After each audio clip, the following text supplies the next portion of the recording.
la antijuricidad, así de manera resumida, no hemos dicho que la antijuricidad, en primer lugar, se refiere a aquella acción, ¿no? Es el juicio de valor que recae sobre la conducta de las personas, ¿no? De manera concreta, vamos a decir que cuando hablamos de la antijuricidad tenemos que diferenciar, ¿no? Tenemos que diferenciar entre tipicidad y antijuricidad, ¿no? Y hablar de la tipicidad, ya en la anterior clase hemos mencionado, ¿no? Hemos dicho que hablar de la tipicidad es hablar del elemento descriptivo del tipo penal, ¿no? La descripción, eso que técnicamente se la denomina, denomina elementos específicos del tipo penal, ¿no? Son los elementos constitutivos del tipo penal, por un lado. Por otro lado, en cambio, cuando hablamos de la antijuricidad, nos referimos al juicio de valor, ¿no? De la conducta propiamente dicho, ¿no? Porque el juicio de valor sobre la conducta del agente del delito nos va a permitir hacer una evaluación entre si esa conducta es justa o en su caso es injusta, ¿no? Eso nos va a permitir evaluar el carácter de la antijuricidad o el elemento genérico de la antijuricidad, habíamos manifestado. Luego habíamos hablado sobre, ¿no?, la antijuricidad genérica y la antijuricidad penal específica. La antijuricidad genérica, habíamos dicho que la antijuricidad genérica existe para todo el derecho, puesto que es un contrario a la ley. Se refiere cuando hablamos de la antijuricidad genérica, nos referimos a aquel conjunto de conductas que contradicen ya en todo el ordenamiento jurídico, ya sea en otros ámbitos, ¿no?, como por ejemplo civil, laboral, administrativa, habíamos dicho, ¿no?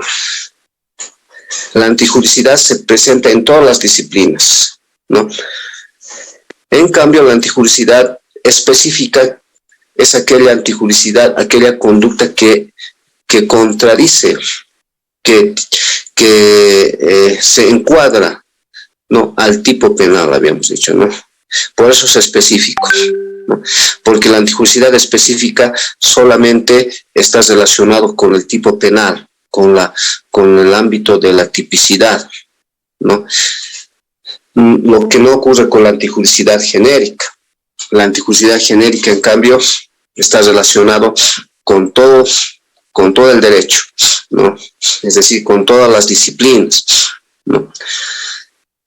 Después habíamos hablado de la antijuricidad formal y material, ¿no? Y bueno, la antijuricidad formal habíamos manifestado, ¿no?, que se refiere al precepto, ¿no? Es decir, es aquel conjunto de conductas que se encuadran al precepto, ¿no?, a los elementos constitutivos del tipo, ¿no? En cambio, la antijuricidad material se refiere a aquel conjunto ya de acciones que vulneran un bien jurídicamente protegido, habíamos dicho, ¿no? Bueno, acá hemos hecho diferencia entre antijuricidad formal y antijuricidad material, ¿no? Y la antijuricidad material siempre se va a referir al grado de vulneración del bien jurídicamente protegido, ¿no? La antijuricidad material, habíamos dicho en la clase anterior, por ejemplo, un delito de hurto de menor gravedad, ¿verdad? Y si hacemos una evaluación con otro delito de hurto de mayor gravedad, ¿no?, vamos a decir que el de mayor gravedad va a afectar el bien jurídicamente protegido, no así el de menor gravedad, ¿no? A esta forma de evaluar la conducta, el derecho penal la denomina derecho fragmentario, ¿no? El derecho penal fragmentario, principio fragmentario del derecho penal, ¿no?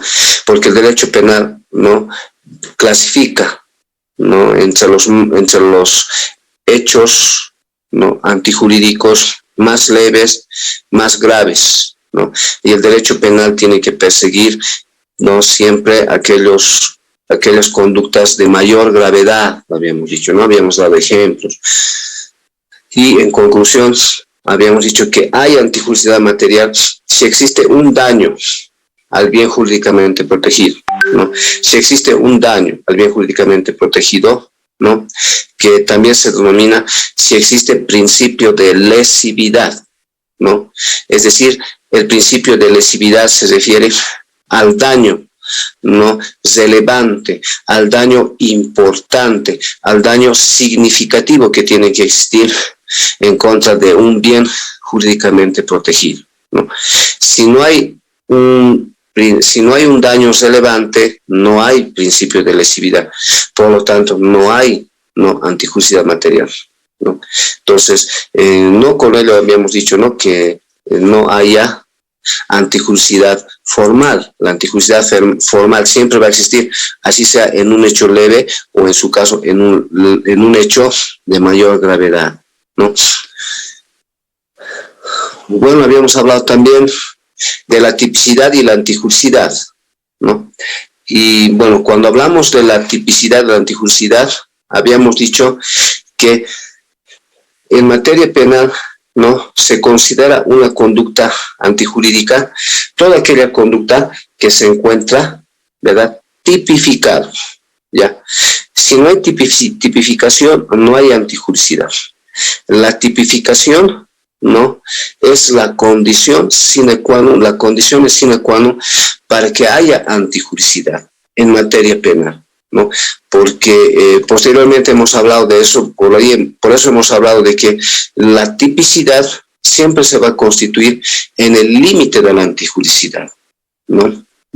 Es decir, que la tipicidad en materia penal va a limitar la conducta antijurídica, de tal forma que no cualquier conducta antijurídica puede ser considerada, ¿no?, injusta en materia penal, ¿no? La antijuricidad, desde un punto de vista genérico, siempre se va a presentar en todas las materias, ¿no? Luego habíamos hablado de la esencia de la antijuricidad, ¿no? La esencia de la antijuricidad, habíamos dicho, ¿no?, que cuando hablamos de la esencia de la antijuricidad, de valoración.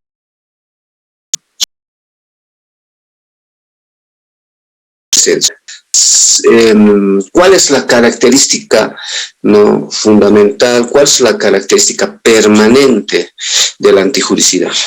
¿Ya? Es decir, la característica permanente, la esencia, es la valoración, juicio de valoración que recae sobre la acción humana, sobre la conducta delictiva, ¿no? Gracias al juicio de valoración vamos a poder determinar si una conducta efectivamente es justa o si otra conducta es injusta, ¿no? O si está respaldado por las causas de justificación, ¿no? Entonces, esa es la esencia, la valoración que se hace sobre la conducta, ¿no? Luego habíamos hablado sobre el objeto de la antijuricidad. Bueno, cuando hablamos del objeto de la antijuricidad, nos habíamos referido de que el objeto de la antijuricidad es la persona, el acto, no la persona, ¿no? Por eso hemos hecho la diferencia de derecho penal del acto, no del autor, ¿no? Porque el derecho penal lo que busca sancionar es el acto, la conducta antijurídica, no la persona. Por eso el juez siempre tiene que considerar fundamentalmente la conducta humana, es decir, el acto, la acción. Si esa acción no se encuentra tipificada como delito, si esa acción cumple con todos los elementos que se requiere para que ese acto se considere como delito, ¿no? En cambio, la persona no tiene mayor importancia para el derecho penal, porque el derecho penal siempre va a tratar de juzgar, de sancionar el acto, ¿ya?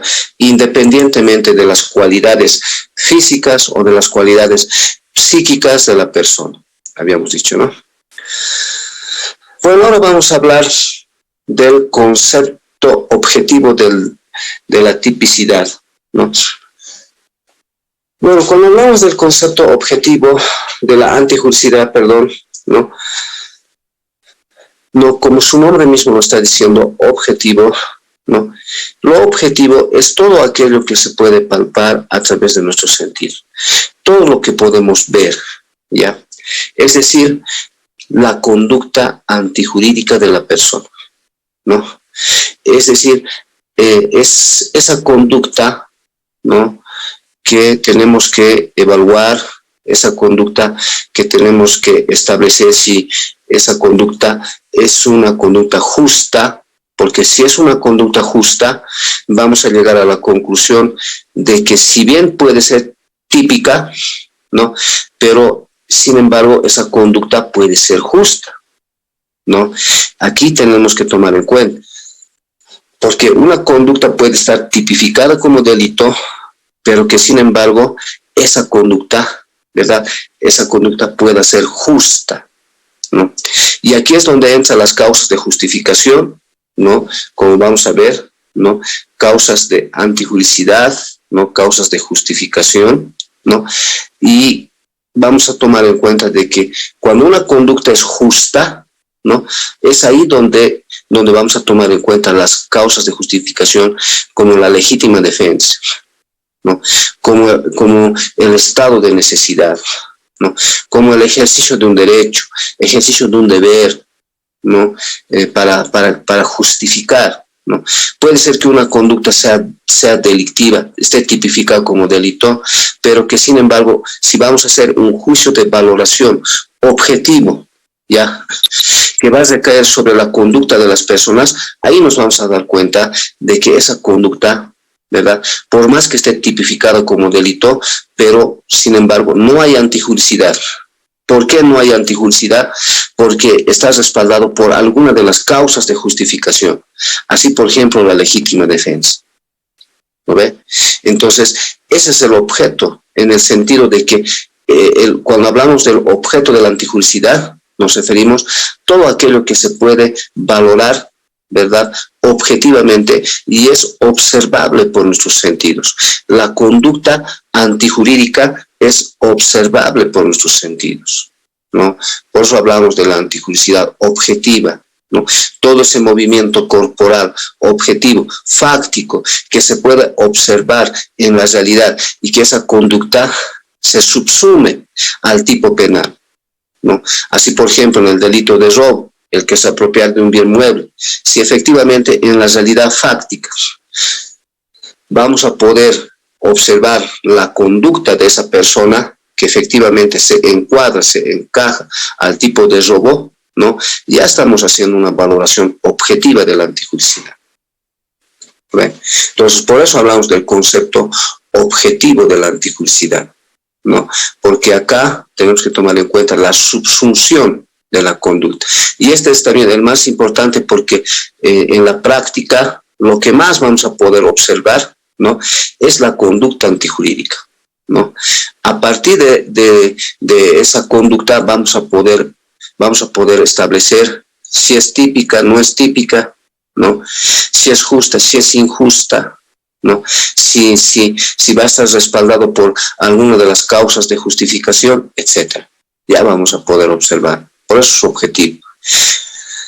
Pero sin embargo, ¿no?, pasando a otro elemento subjetivo de la antijuricidad, ¿no?, vamos a llegar también a tomar en cuenta que no solamente es lo objetivo, que no solamente la conducta es todo aquello que podemos ver, ¿no?, es decir, como en el ejemplo que hemos dado, el que se apropiare de un bien mueble ajeno, ¿no?, con fuerza en las cosas, violencia, intimidación en las personas, lo objetivo, sino también, ¿no?, que esa persona no solamente actúa objetivamente, sino que dirigido, ¿no?, por una intención, ya, dirigido por una finalidad, dirigido por un elemento subjetivo, eso que lo denomina los finalistas, Welsel, fundamentalmente, ¿no?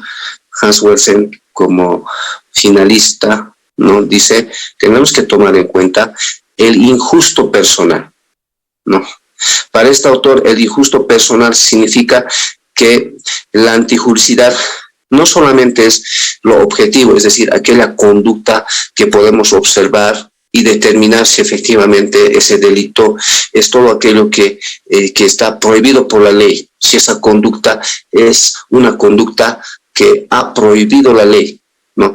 No solamente es eso, sino que también, ya, cuando hablamos del elemento subjetivo de la antijuricidad, nos referimos a la psique de la persona, a la intención de la persona, al elemento intelectivo, ya, porque ya hemos manifestado de que el elemento subjetivo también es pues la intención, porque caso contrario, ¿no? Si no analizáramos el elemento subjetivo de la antijuricidad, estaríamos dando por bien hecho de que una persona actúa, ¿no? De manera autómata, ¿no? Como simplemente un robot, ¿no? Y lo cual no ocurre. Nosotros los seres humanos, antes de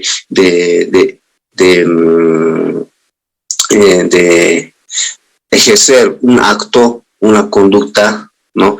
Y si vamos a delimitar en el ámbito delictivo, antes de incurrir, ¿no?, la persona en un delito, tiene que pensar, ¿no?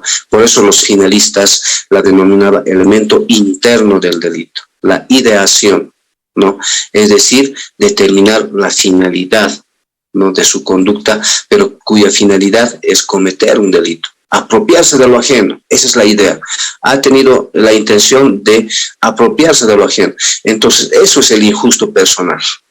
Eso es el elemento subjetivo de la antijuricidad, ¿no? Entonces, los finalistas representados por Hans Wurzel la denominan injusto personal, la denominan, ¿no? Y de tal forma que a la antijuricidad objetiva, ¿no?, la denomina, ¿no?, el predicado, y a la antijuricidad personal, psique de la persona, ¿no?, la denomina el elemento sustantivo del delito, ¿no?, la parte sustantiva, ¿no?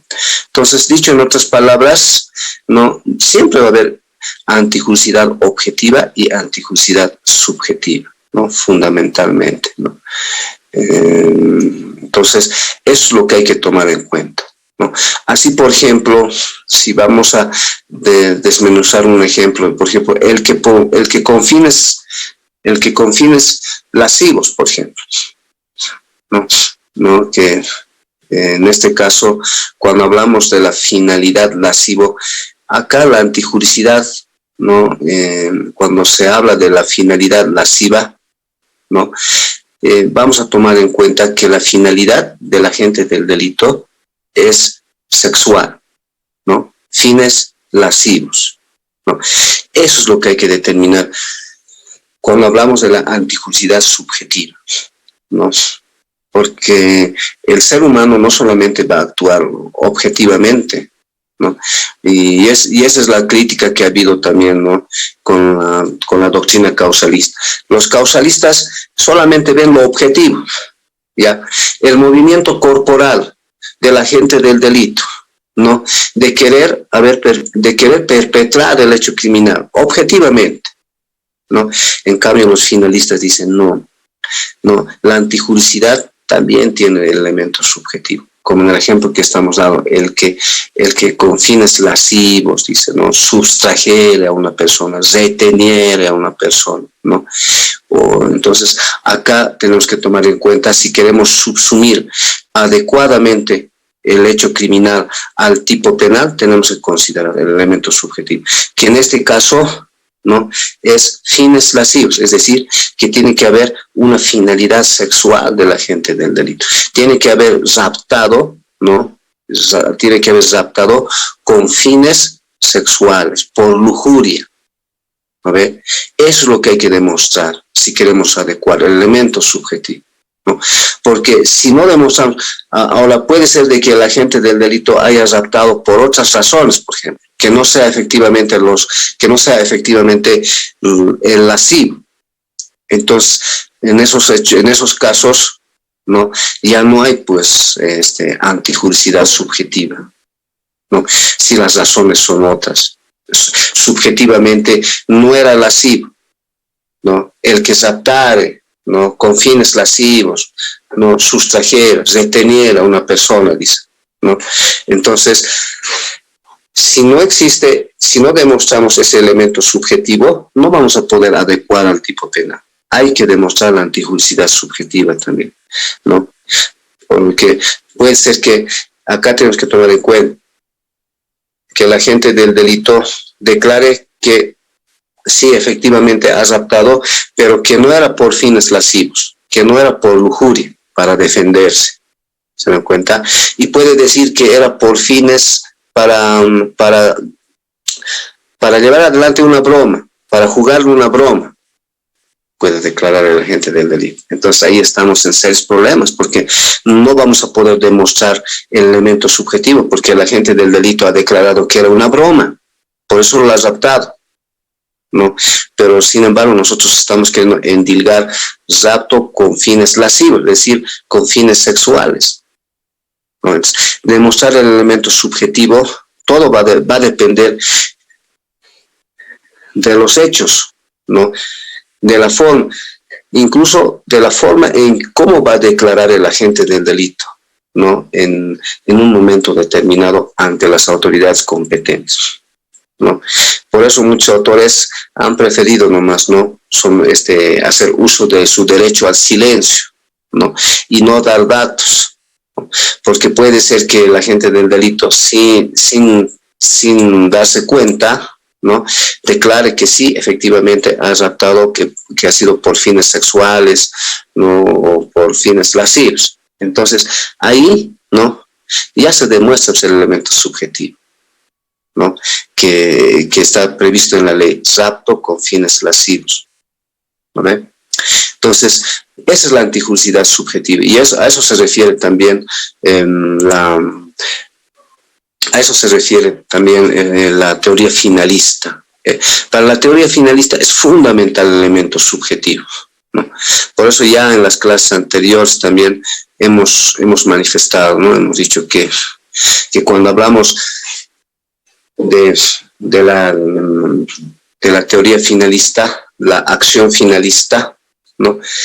Todas las acciones, según esta teoría finalista, ¿verdad?, siempre van a buscar un acontecer final, ¿no? Una finalidad, ¿no?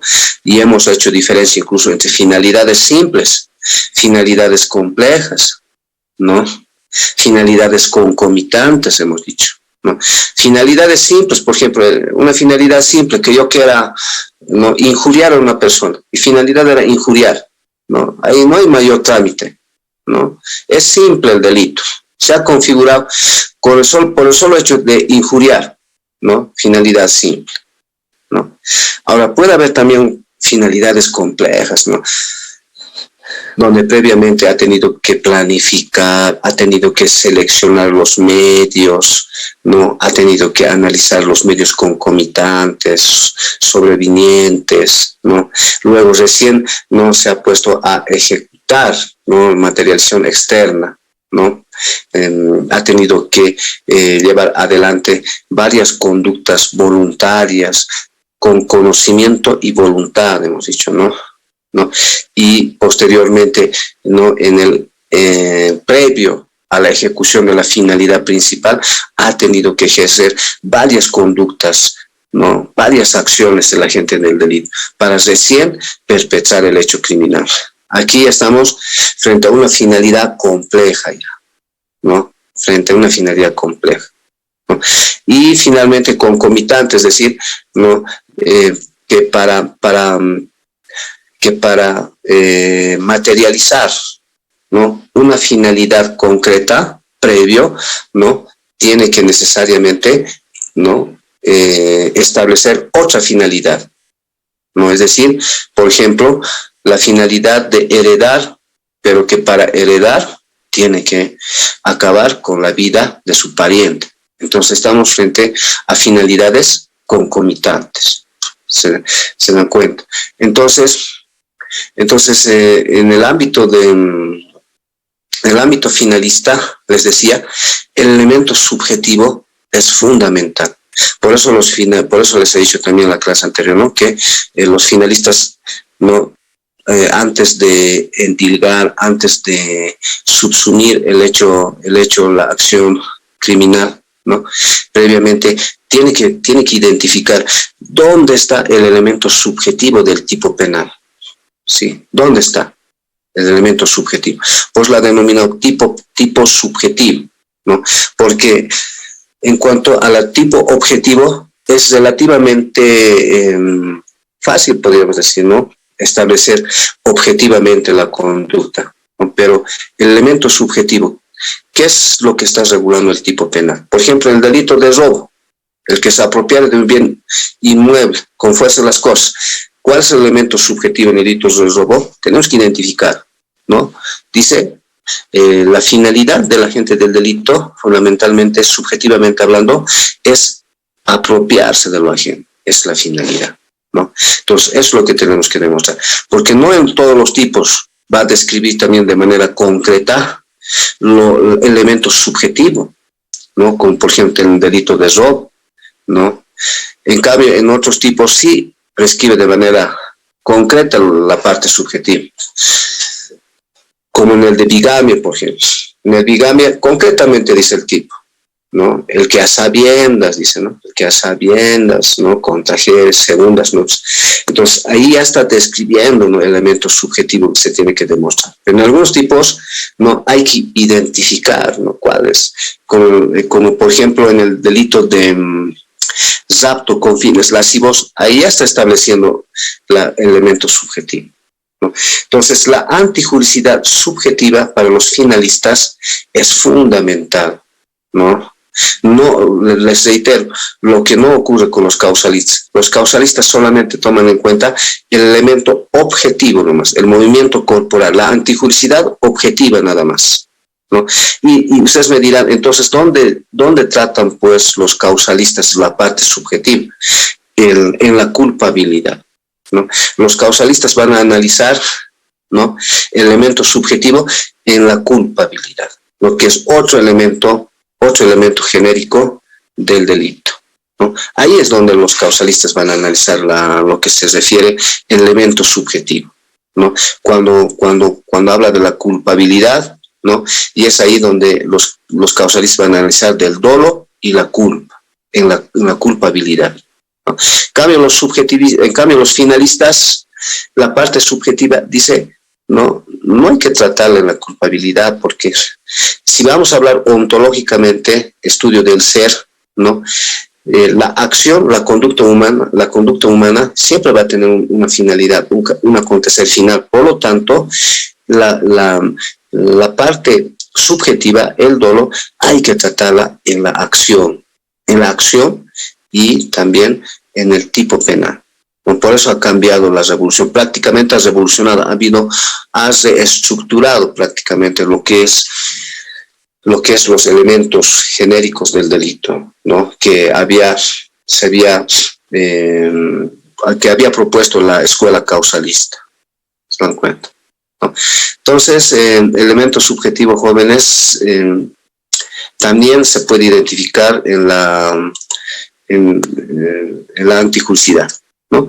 Entonces, en conclusión, vamos a decir que hay antijuricidad objetiva y antijuricidad subjetiva. Bueno, jóvenes, la próxima clase vamos a avanzar este temita. Causas de antijuricidad, tema 19. Vamos a hablar sobre lo que refiere a la legítima defensa, ya estado de necesidad, ejercicio de un derecho, ejercicio de un deber, ¿no? Y esto está relacionado íntimamente con la antijuricidad. ¿Por qué? Porque no debemos olvidar que la esencia de la antijuricidad es la valoración de la conducta, ¿no? Justa e injusta. Si es injusta, está bien, entonces es un elemento del delito, ¿no? Pero puede ser determinadas conductas que si bien están tipificadas como delito, pero que sean justas, ¿ya? Y ahí estamos frente a una legítima defensa, frente a un estado de necesidad, ¿no? Caso en el cual, si la conducta es justa, entonces en esos casos vamos a tener que demostrar que ha existido legítima defensa, ¿no? Y por lo tanto, al demostrar la legítima defensa, que vamos a explicar los requisitos, fundamentos, la próxima clase, ¿no? Ya no hay antijuricidad, ¿no? Entonces ahí ya van ustedes desvirtuar la antijuricidad. ¿Por qué? Porque estábamos frente al ejercicio de un derecho, estado de necesidad, ejercicio de un deber, ¿no? Etcétera, ¿no? Las causas de justificación, ¿no? Por eso de ahí hemos partido, hemos dicho, puede ser que una conducta sea típica, pero no antijurídica. ¿Por qué? Porque está respaldada por alguna de las causas de justificación. Y eso es lo que vamos a analizar en la próxima clase, jóvenes. Bueno, jóvenes, muchas gracias. Sí, hemos tenido algunos percances, pero la próxima clase ya vamos a tomar en cuenta muchos aspectos. Muchas gracias, jóvenes, por su atención. Hasta la próxima clase.